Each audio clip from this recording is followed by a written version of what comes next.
As the sun begins to set once more on the town of Phandalin, our heroes find themselves reeling from the loss of their allies.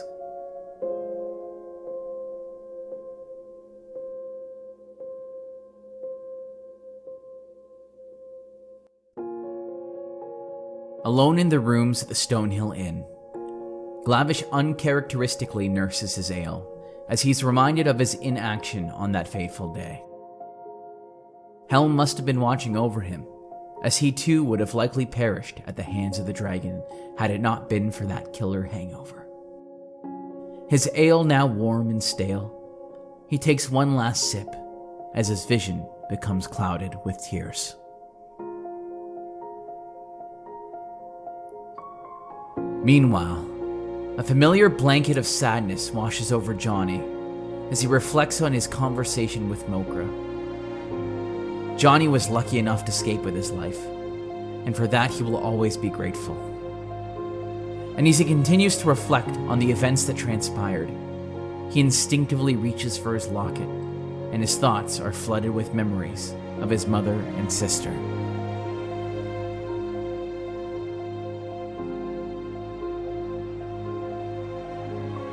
Shortly after settling into their beds, Johnny and Glavish are awoken with knocks on their doors.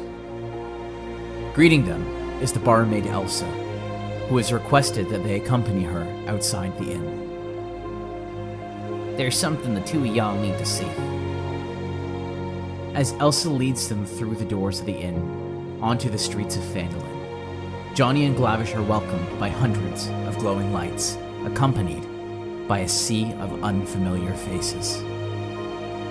And as they stare in disbelief, Elsa turns to them. "Rumors spread pretty quickly that you're the ones responsible for scaring off the Red Brands. Spread even faster when we found out what happened y'all in Thunder Tree." Emerging from the sea, a silver-haired half-elf approaches the inn, carrying a basket of apples. "My name's Darren Eatermath. I only met Alex Mokra once. Shared some apples at my orchard. Very sorry for your loss." As he places the apples at the bottom of the stairs before you, he turns around and makes his way back to the crowd. Moments later, Moira, Nathan, and Norma Drindar, the family you rescued from the Red Brand hideout, emerge from the sea and approach the inn. I can't help but feel responsible for what happened. We should have never told you about them. We're...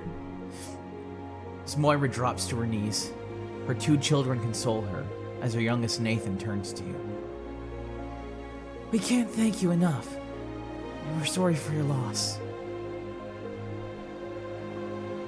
Moira manages to find the strength to get back on her feet, as her and her children disappear into the crowd of strangers gathered before you on this night.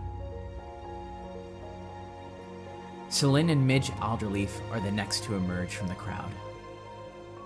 Without the help of Midge, you would not have been able to find the secret entrance into the Red Brand's hideout.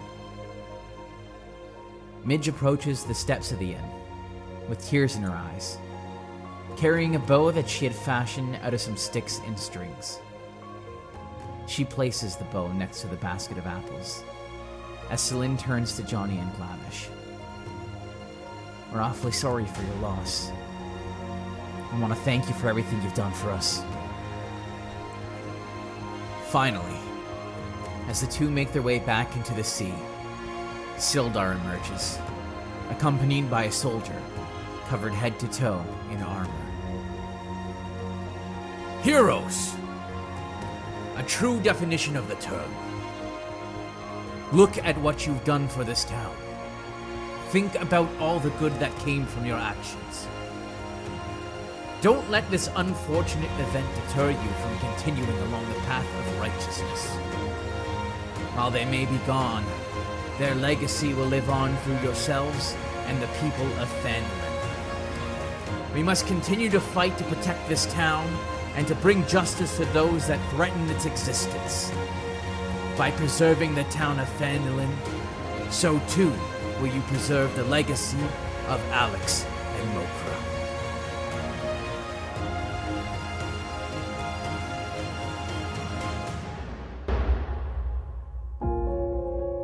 And for hours, people continued to emerge from and disappear into the sea of unfamiliar faces, as those in attendance took their turns paying their respects to the fallen heroes of Phandalin.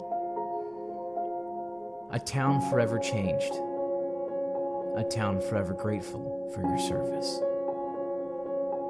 Live on, heroes, and continue to fight the good fight.